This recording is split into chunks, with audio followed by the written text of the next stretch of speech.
Hello, my name is Mabel, and this is the story of my romance with Arthur. I'm 67 years old, and if someone had told me a few years ago that I'd fall in love again, I would have smiled kindly and changed the subject. Not because I didn't believe it could happen, but simply because I had gotten used to the idea that it wouldn't. You get used to solitude the way you learn to live with an old ache. It doesn't go away, but it sleeps quietly between the hours of the day. Every afternoon, I used to walk to the little park near my house. I'd take a small bag of breadcrumbs, some seeds, and on sunny days, even a bit of sliced fruit. It was a simple habit, but it was mine. The birds already recognized me, or at least, I liked to think they did. A bold little mockingbird would always come first, land on the edge of the bench, and glance at me sideways, as if to say, "Took you long enough, Miss Mabel." The park was peaceful, surrounded by old trees and wooden benches worn by time. There, among the birdsong and the rustling leaves, I found a kind of comfort. It was my little ritual. While the world rushed by, I stayed in stillness, remembering days gone by, the smell of coffee in my mother's kitchen, the tiny hands of my children, the letters that never arrived. It was a place between yesterday and now, where I could simply exist. It was on one of those afternoons, when the sky was a shy kind of blue, and the air carried the faint scent of damp grass, that I saw him approaching. A tall gentleman with neatly trimmed white hair, carrying a book. He didn't look at me right away. He sat on the bench beside mine, at a respectful distance. He opened the book slowly, like someone who understands the weight of words. For a moment, I thought he was just another passerby, but there was something about him I can't explain. There was a calmness in the way he turned the pages, as if time moved differently for him. I glanced sideways, curious. He noticed, smiled softly, closed the book with a gentle snap and said, "The birds brought me here too. They have that power, don't they?" I laughed, and it had been a long time since I laughed like that, with real joy. I said yes, that they were my companions on long afternoons, and he replied, "Maybe now they're ours." Arthur, that's how he introduced himself. He was 70, with a quiet voice, the kind that sounds like it's telling stories even in silence. We talked for a few minutes that felt like hours, about the birds, the book he was reading, the wind that had that special softness only autumn afternoons can bring. When it was time to go, he gave me that same gentle smile and said, "Tomorrow, same bench?" And I, as someone beginning to believe in beautiful things again, simply answered, "I'll be here." That night, as I lay in bed, I replayed every word, every glance, and I smiled to myself, because maybe, just maybe, love had landed gently, like the birds I'd been waiting for. Before I go on, don't forget to subscribe to the channel and leave a like. It helps spread these love stories that warm the heart, and remind us that new beginnings can come at any age. The next day, I arrived at the park a little earlier than usual. My heart seemed to know the path better than my own feet.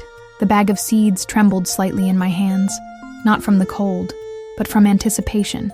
Arthur arrived a few minutes later, with that same calm walk, the same book in his hands.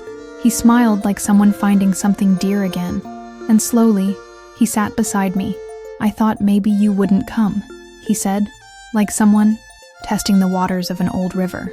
"I said I'd be here," I replied, trying to hide how much that simple sentence warmed me inside. During those first meetings, we didn't talk much, but his silence was different.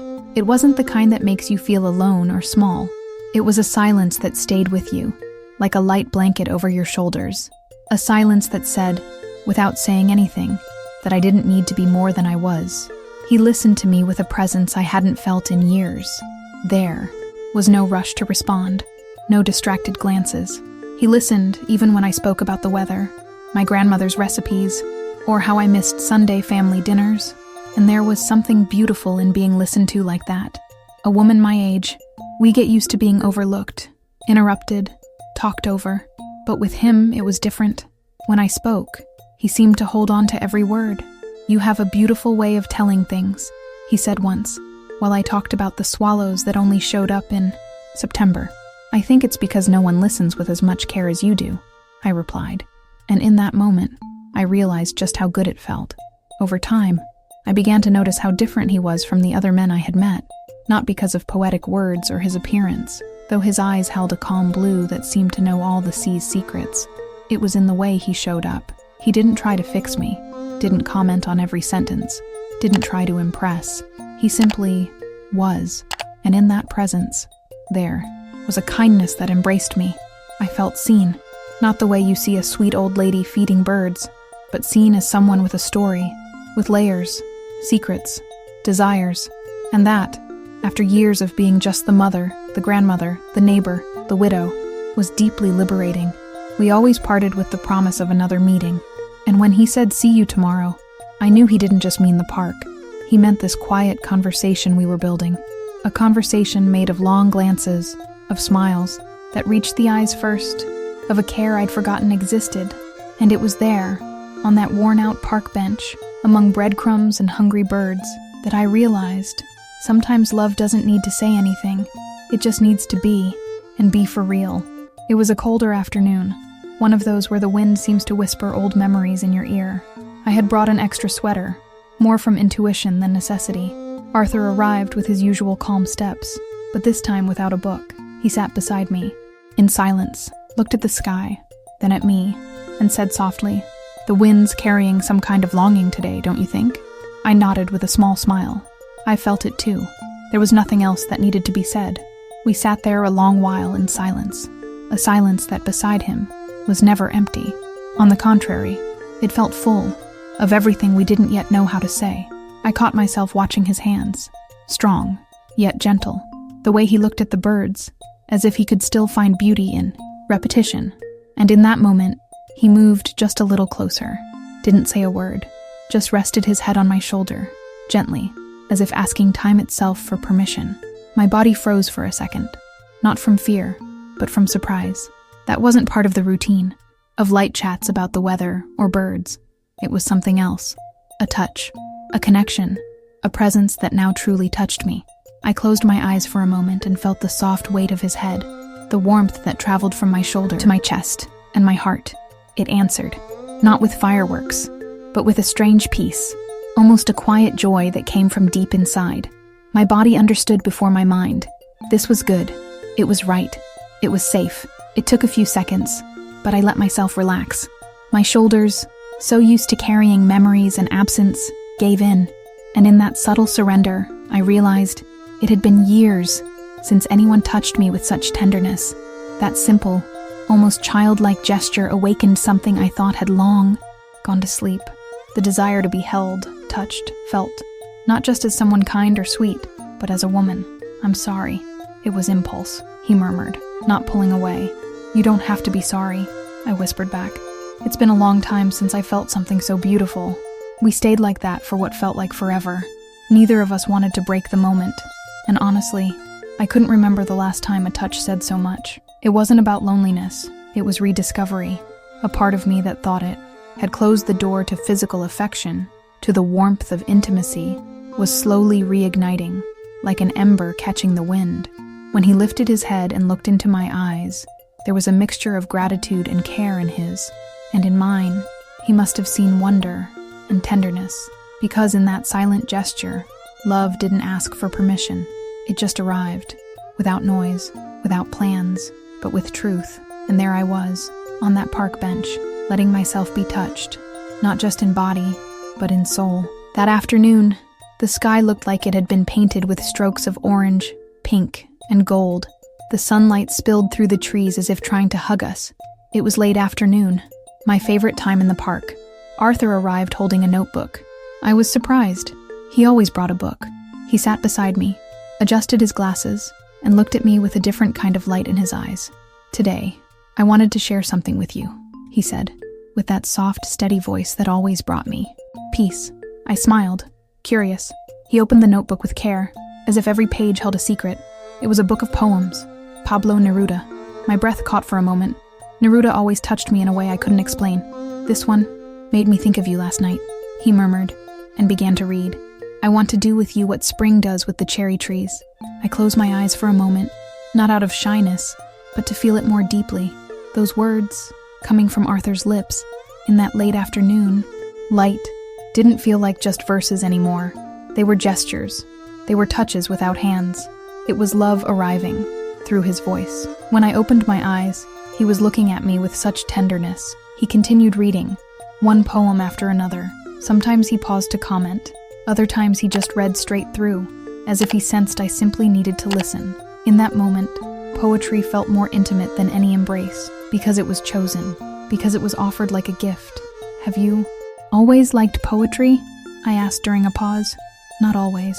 I think I only understood what poetry could do when I started feeling alone. And then, when I met you, he answered with a shy smile. The softness of that reply lingered inside me. He wasn't trying to win me over with rehearsed lines. It was real.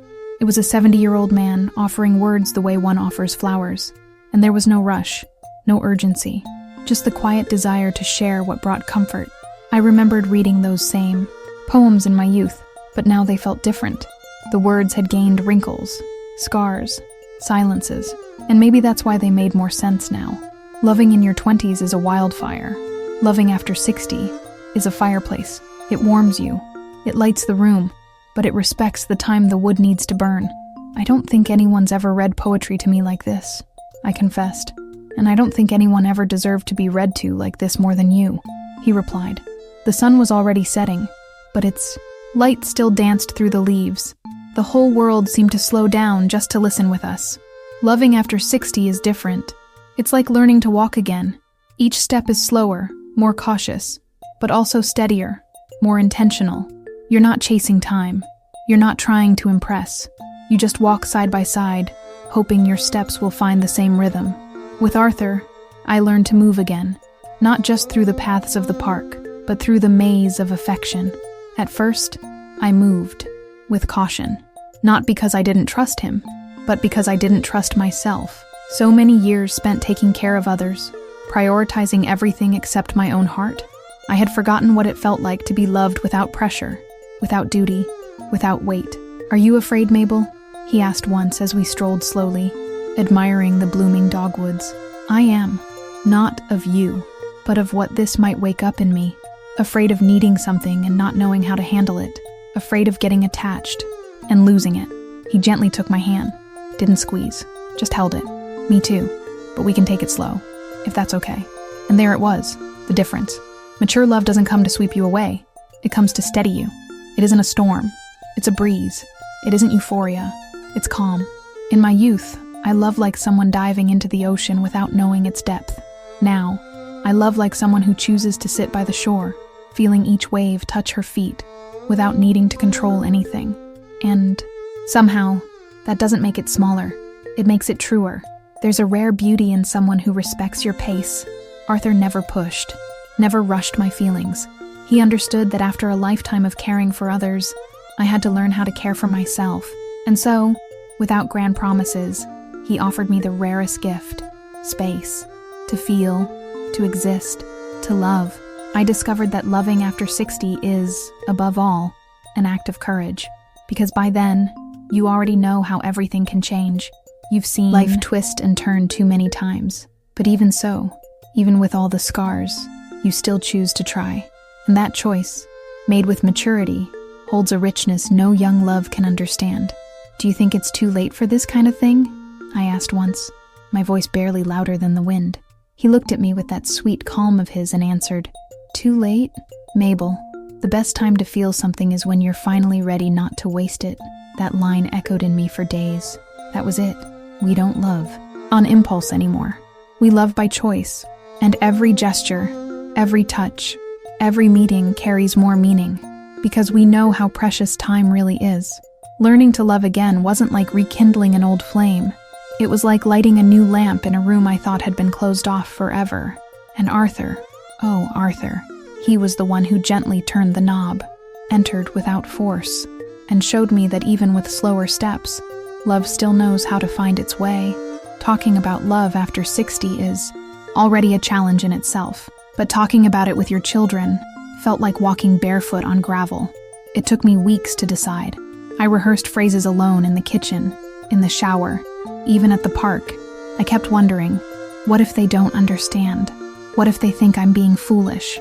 But my feelings for Arthur had grown too big to keep to myself.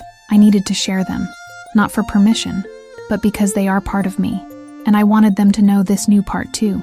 I chose a Sunday lunch. Nothing fancy, just the usual. Roast chicken, fluffy rice, rosemary potatoes.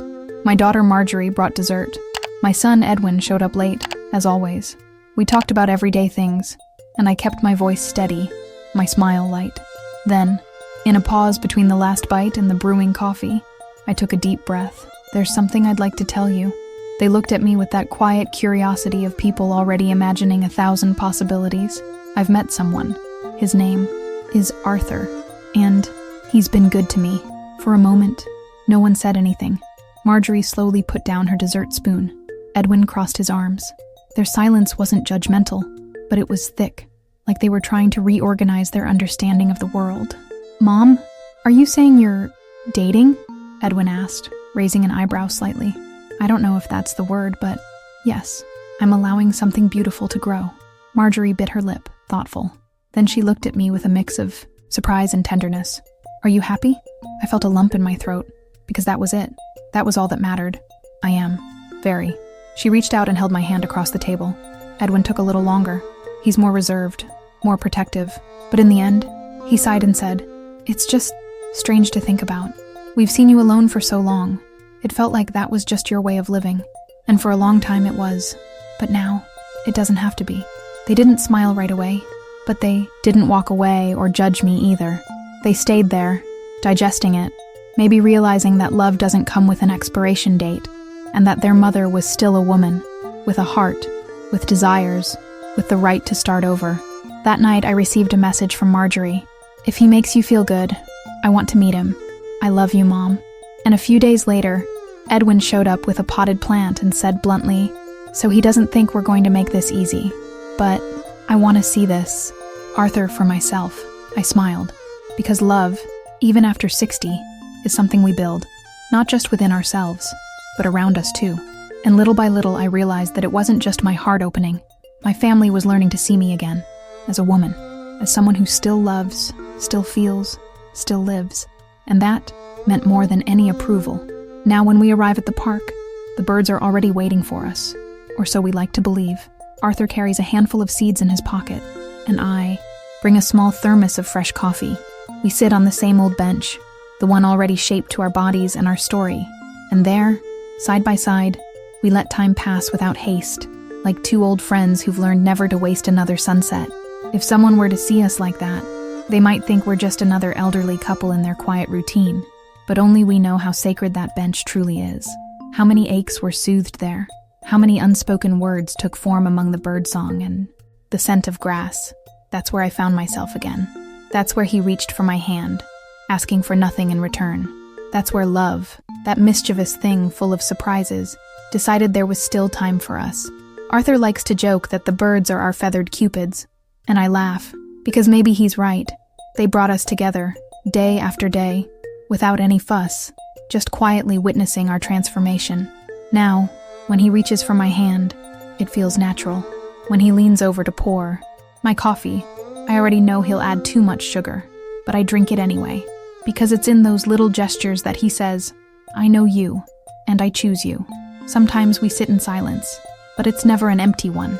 It's a silence full of memory, of understanding, of peace, because after everything, what truly matters isn't promises or grand gestures. It's simply being. It's him remembering I like white flowers. It's me saving half of the cookie he loves, even though I know he'll say, You should have eaten it all, Mabel. We don't count the days anymore. We don't make grand future plans. We just live, with tenderness, with respect, with the lightness of those who know that love isn't about how much time you have, but how you spend the time you're given. Today, as he tossed the last of the seeds and the birds fluttered around us, he looked at me with that smile that lives in his eyes and said, Have you noticed how the park looks more beautiful since we started coming here together? I looked around. The trees, the dry leaves, the sky tinged with orange. It was the same old park, but he was right. It was more beautiful now, because it was ours. Whoever sees us like this, holding hands and smiling like young lovers, might not know about the scars, the fears we've overcome, the quiet restarts. But it's all there, in every lingering glance, in every softly spoken word. And I, who once thought life had given me everything it could, now know there's always room for one more love. And when it's with someone who truly sees you, even the birds sing a little sweeter. If this story touched your heart, If, even for a moment, you felt the warmth of a possible new beginning, then go ahead and subscribe to the channel and leave a like. It's more than just a click. It's a way of saying that you believe, just like I do, that love has no age, and every soul deserves to be embraced, even if it's late. The next story could be yours. Come feel it with us.